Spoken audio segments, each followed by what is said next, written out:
Hi guys, welcome to our channel Telugu audio stories with Maitri. నా ఛానల్ని ఎవరైనా ఫస్ట్ టైం చూస్తున్నట్టయితే తప్పకుండా లైక్ చేయండి, షేర్ చేయండి అండ్ సబ్స్క్రైబ్ చేసుకోండి. ఎన్నాళ్ళదో ఈ బంధము పార్ట్ 103. ఇక లేట్ చేయకుండా స్టోరీలోకి పోదాం. ఆ దృశ్యం చూస్తే పెళ్ళైన కొత్తలో పావనిని చూసినట్లు అనిపించింది సుదీప్కి. తనని చూస్తూ అలాగే నించున్నాడు. శుభ ఎవరో తనని దగ్గరగా అబ్జర్వ్ చేస్తున్నట్లు అనిపించి, ఏంటి బావా, నా చుట్టే తిరుగుతావా అంటూ అడిగేస్తూ తలెత్తి చూసింది. ఎదురుగా సుదీప్ని చూసి కొంచెం తడబడుతూ వెంటనే మీరా అంటూ చటుక్కున లేచి నిలబడింది శుభ. అప్పుడే లోకంలోకి వచ్చిన సుదీప్ ఎస్ నేనే అనగలిగాడు. తను పావని కాదు, శుభ అని రియలైజ్ అవుతూ, అది పాపని ఆంటీ వాళ్ళని తీసుకెళ్దామని వచ్చాను అనగానే, ఇంకా అయిపోలేదా తమరి పూజ అంటూ అప్పుడే బయటికి వచ్చాడు సూర్య. సుదీప్ని చూసి హాయ్ సుదీప్, మీకోసమే వెయిటింగ్, రండి లోపలికి అంటూ ఆహ్వానించాడు. ఇక శుభ తప్పుకోవడంతో సుదీప్ లోపలికి వెళ్ళాడు. సరోజినమ్మ, వెంకట్, సుష్మాలకి సుదీప్ని పరిచయం చేస్తారు. పలకరింపులు అయ్యాక ఇల్లు చూపిద్దామని సూర్య సుదీప్ని పైకి తీసుకెళ్తాడు. ఇల్లు చూశాక ఆరుహి టిక్కి ఆడుకోవడం చూసి హ్యాపీ ఫీల్ అయిపోతాడు సుదీప్. పాపకి చాలా త్వరగా క్యూర్ అయింది. ఈ మధ్య చాలా యాక్టివ్గా కనిపిస్తుంది. లేకపోతే ఎప్పుడు చూసినా మమ్మీ కావాలి అంటూ మంకు పట్టు పట్టేది. ఇప్పుడు అలా లేదు. హ్యాపీగా ఆడుకుంటుంది, చదువుకుంటుంది. ఎప్పుడు చూసినా నవ్వుతూ ఉంటుంది ఇంట్లో కూడా. దానికి కారణం శుభ అని అర్థమైంది సుదీప్కి.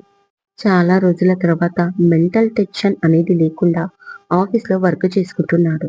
ఇలా ఆలోచిస్తూ ఉండగా పైకి ఫుడ్ రావడంతో తినడానికి రమ్మని పిలుస్తారు జశ్వంత్, సూర్య, తిరుమలేష్ సుదీప్ని. ఈలోపు ఆరోహి టిక్కీని తీసుకొని శుభ పైకి వస్తుంది. అన్ని ఐటమ్స్ రెడీగా ఉండడంతో ఎవరికి వాళ్ళు ప్లేట్స్ పట్టుకొని సెల్ఫ్ సర్వీస్ చేసుకుంటారు.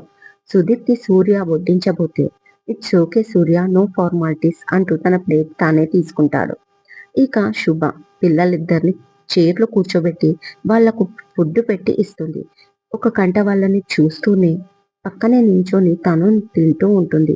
సూర్య ప్లేట్లో ఫస్ట్ ముద్ద శుభ నోటికి అందిస్తే శుభ సూర్యకి తినిపిస్తుంది.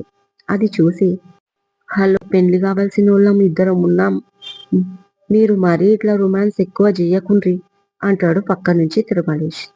రే ఇడియట్, అనవసరంగా వాగకు. శుభ ఇవాళ ఫాస్టింగ్. ఆ విషయం నాకు ఇందాకే తెలిసింది. మార్నింగ్ నుంచి ఏమి తినలేదు కదా అని తినిపిస్తున్నా.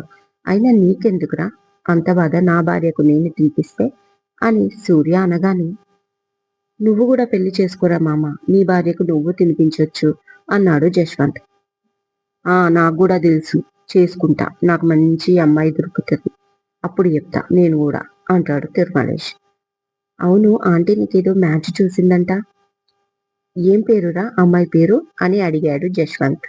అలా అనగానే, ఐ నో జశ్వంత్, ఆ అమ్మాయి పేరు నీలవేణి అని శుభ అనగానే, ఏం కాదు, ఆ అమ్మాయి రిజెక్ట్ అన్నాడు తిరుమలేష్. ఏంటి, ఆ అమ్మాయి కూడా రిజెక్ట్ చేసిందా అన్నాడు జశ్వంత్. అరే, మొత్తం ఇన్ని మాట్లాడు, నేను ఆ అమ్మాయిని రిజెక్ట్ చేసిన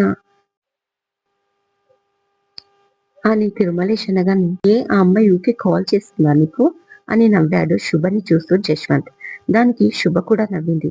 ఇద్దరు కలిసి యష్ని ఆట పట్టిస్తున్నారు, పాపం వాడు అని సుదీప్ ముందు ఏమీ అనలేకపోతున్నాడు సూర్య. వెంటనే తిరుమలేష్ సైడ్ తీసుకుంటూ, ఇక ఊరుకుంటారా, ఎప్పుడు చూసినా వాణ్ణి ఏడిపిస్తారు అంటూ కోప్పడతాడు సూర్య. దాంతో ఇద్దరు సైలెంట్ గా నవ్వుకుంటారు. వీళ్ళ మాటల్లో వీళ్ళుంటే సుదీప్ చూపు మాత్రం శుభపైనే ఉంది. ఆమెను ఎంత చూసినా అతని తనివి తీరడం లేదు. ఎందుకంటే శుభ సేమ్ టు సేమ్ పావనిలా ఉంది. ఏ విషయంలోనూ తను మరొక అమ్మాయి కాదు, పావని లాగే అనిపిస్తుంది. సుదీప్ ఫస్ట్ టైం పావనిని చూసి ఇష్టపడ్డాడు. అతనికి ఆ అమ్మాయి ఎంతో నచ్చింది.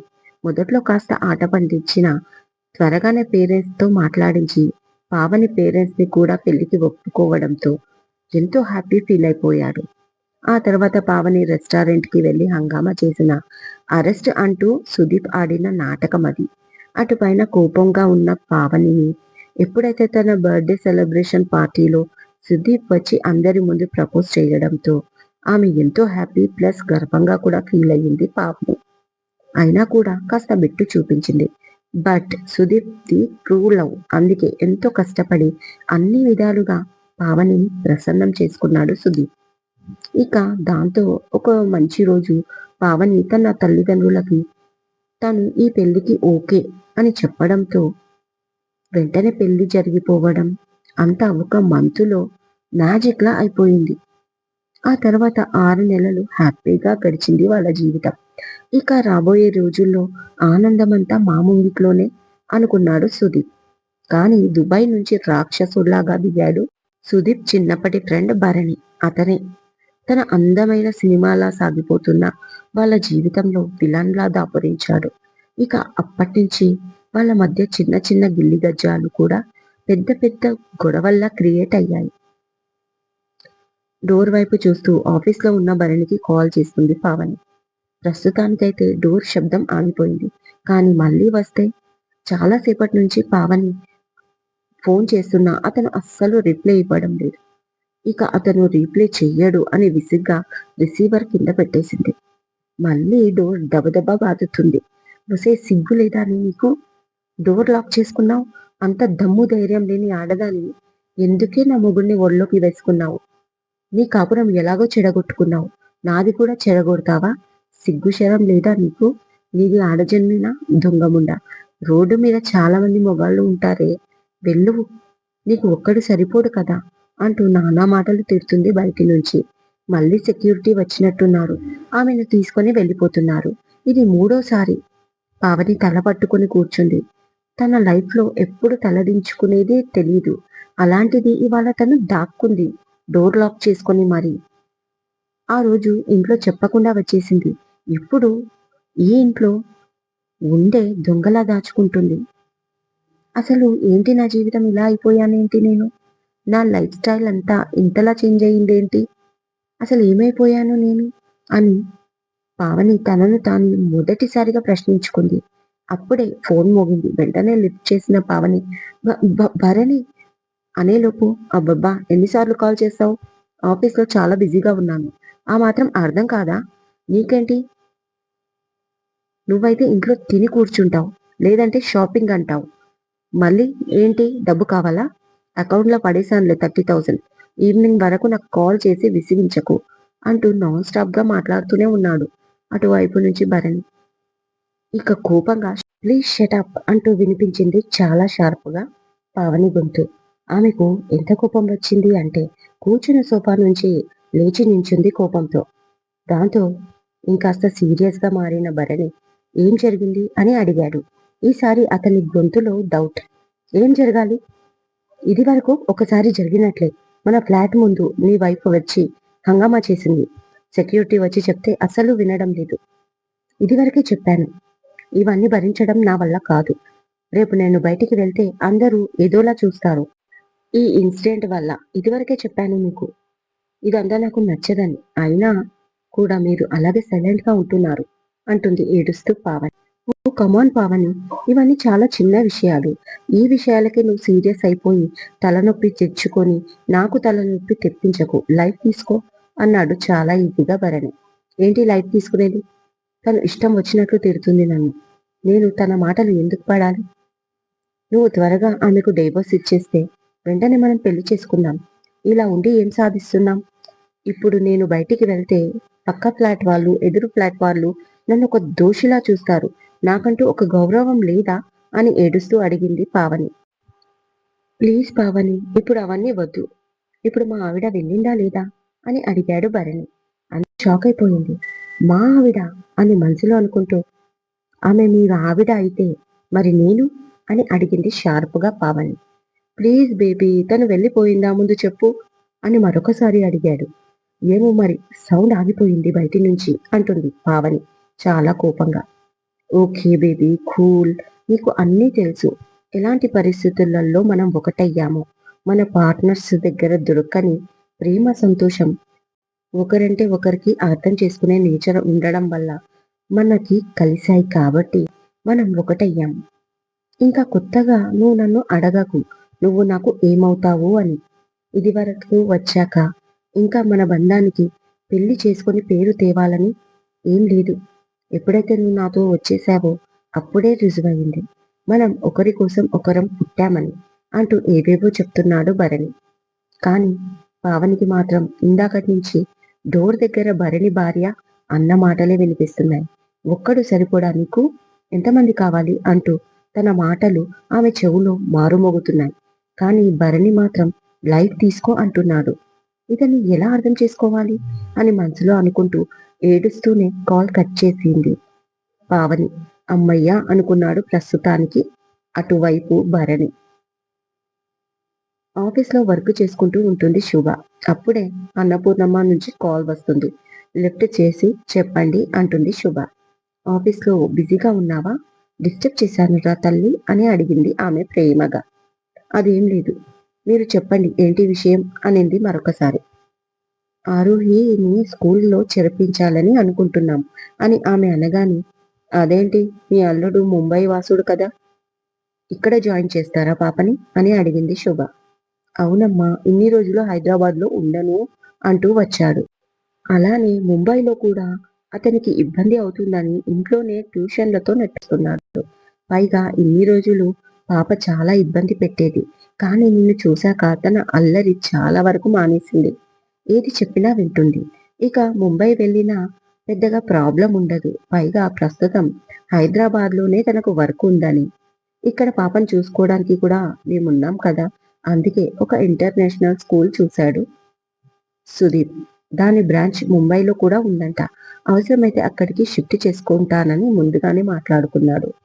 పైగా కాన్వెంట్లో ఒక ఏజ్ వచ్చాక సీట్ ఇవ్వడానికి ఇబ్బంది పడతారు కదా, అందుకని కొద్ది రోజులు స్టడీస్ చేస్తుంది ఇక్కడే. హైదరాబాద్లో వర్క్ ఫినిష్ అయ్యాక ముంబైలో అదే బ్రాంచ్ స్కూల్కి మార్చుకుంటానని చెప్పాడు. ఎన్ని రోజులని పిల్లని ఇంట్లో చదివిస్తాం? చదువు తన భవిష్యత్తుకు సంబంధించిన విషయం కదా. ఎలాగో తల్లి లేదు, తన భవిష్యత్తు మాత్రం ఎందుకు పాడు చేయాలి అంటుంది అన్నపూర్ణమ్మ. అవునా, ఓకే పిన్ని అని శుభ అనగానే, అదేంటి ఓకే అంటావు? నువ్వు కూడా రావాలి, రేపు జాయినింగ్ అంటుంది అన్నపూర్ణమ్మ. నేనా అంటుంది శుభ. అవును తల్లి, పాప ముందే చెప్పింది నేను స్కూల్కి వెళ్ళాలి అంటే మా మమ్మ కూడా రావాలి అని. నన్ను రోజు డ్రాప్ చేయడానికి అని కూడా అడిగింది. కానీ రోజు అంటే కుదరదు, కానీ ఫస్ట్ డే తీసుకెళ్దాం అని వాళ్ళ డాడీ నచ్చజెప్పాడు పాపకి. కాబట్టి నువ్వు కూడా రా శుభ అంటుంది రిక్వెస్ట్ చేస్తూ. బాబోయ్, ఇదొకటి ఉందా, ఇప్పుడు ఏం చేయాలి? మొన్న ఇంటికి వచ్చినప్పుడు సుదీప్ నన్ను అదోలా చూశాడని సూర్య చాలాసేపు ఫీల్ అయ్యాడు. ఇప్పుడు పాపకి డ్రాపింగ్ అండ్ పికప్ చేసుకోవడానికి నేను వెళ్తే ఊరుకుంటాడా అని నవ్వుకుంటుంది శుభ. సూర్యలో ఎప్పుడు చూడని జెలస్ మొన్న కనిపించింది. కానీ అది అనుమానం అయితే కాదు. అసలు అనుమానించే తత్వమే నా సూర్యది కాదు. నా సూర్య యూనిక్, నేనంటే చాలా ఇష్టం. అందుకే సుదీప్ నన్ను అలా చూసేసరికి కొంచెం ఇరిటేట్ అవుతున్నాడు. అలా అని అతని ఫీలింగ్ నేను చిన్న చూపు చూడలేను. ఎందుకంటే సూర్య నా లైఫ్ కదా. తనకి నచ్చింది ఏదీ నాకు నచ్చదు అని తనకి తానే చెప్పుకుంటూ జశ్వంత్కి కాల్ చేస్తుంది. ఏం చెయ్యాలి అని సలహా అడుగుతూ. ఇప్పుడు సుదీప్ సూర్యాల గురించి పక్కన పెడితే ఆరోహి గురించి ఆలోచించాలి. శుభ, నువ్వు పసిపిల్ల కదా, నువ్వు మన సిచ్యువేషన్ ని అస్సలు అర్థం చేసుకోలేదు అన్నాడు జశ్వంత్. అదే కదా నాకు అర్థమైంది జెస్సీ. ఇప్పుడు మీ ఫ్రెండ్ ని ఎలా ఒప్పించాలి చెప్పవా అడిగింది శుభ. ఓకే ఓకే, నేను ఇప్పుడు వాడి క్యాబిన్కే వస్తున్నా.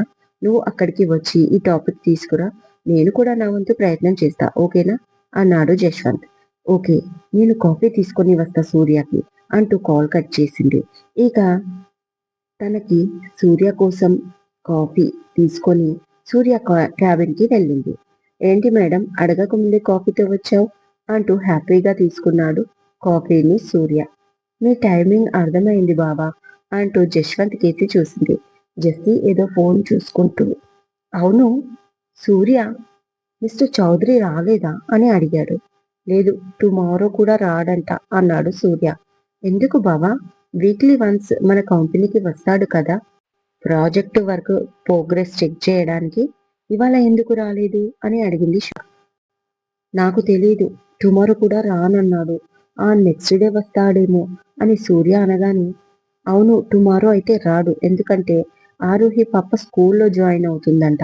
ఇందాక పిన్ని కాల్ చేసింది అనగానే, ఓ అవునా, అలా అయితే ఆమె మదర్ ప్లేస్లో నువ్వు వెళ్తున్నావా అని అడిగాడు జశ్వంత్.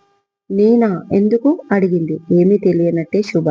అప్పటికే సూర్య ఫేస్ సీరియస్ గా మారిపోయింది. చిన్న పిల్ల కదా, మదర్ ఎలా ఉంటుందో తనకు తెలియదు. నిన్ను చూసినప్పటి నుంచి నిన్నే తన మదర్ అనుకుంటుంది. జనరల్ గా స్కూల్ అంటే పిల్లలు ఎలా అయినా భయపడతారు. అదే నువ్వైతే తనకి ధైర్యంగా ఉంటుంది. ప్లస్ హ్యాపీగా కూడా ఫీల్ అవుతుంది. నువ్వంటే చాలా ఇష్టం కదా పాపకి. మొన్న చూశాను కదా. ఏం సూర్య, నేను కరెక్ట్ గానే చెప్పానా అని జశ్వంత్ అనగానే, మేబీ ఉండొచ్చు. బట్ పాప స్కూల్ కి వెళ్ళడానికి ఏడ్చే టైప్ అయితే కనిపించడం లేదు. ఒకవేళ వెళ్తే నీ ఇష్టం అన్నాడు ఒక్కో మాట ఆగుతూ సూర్య. థ్యాంక్ యూ అని జశ్వంత్కి లిప్ మూమెంట్ లోనే చెప్పి, అందుకేనా పిన్ని టుమారో మార్నింగ్ వస్తావా అని అడిగింది. నేను సూర్యని అడిగి చెప్తాను అన్నాను. అందుకే అయ్యుంటుంది అంటుంది శుభ సూర్య ఫేస్ చూస్తూ. కాని పంపకరా సూర్య, ఆడు మొన్నని పెళ్ళాన్ని అదో రకంగా చూసిండు అని ఎక్కడి నుంచి వచ్చాడో తిరుమలేష్ గట్టిగా వినిపించింది అతని వాయిస్. అంతే, జశ్వంత్ శుభ షాక్ అయిపోయారు. అబ్బా, పెట్టేశాడేమంట అనుకున్నాడు జశ్వంత్. ఇదండి ఇవాళటి ఎపిసోడ్. ఈ ఎపిసోడ్ మీకు నచ్చినట్లయితే నాకు కామెంట్లో చెప్పండి. అలాగే లైక్ చేయండి, షేర్ చేయండి, హైప్ ఇవ్వండి, సబ్స్క్రైబ్ చేసుకోండి నా ఛానల్ని. మరొక మంచి ఎపిసోడ్తో మీ ముందు ఉంటాను. మైత్రి.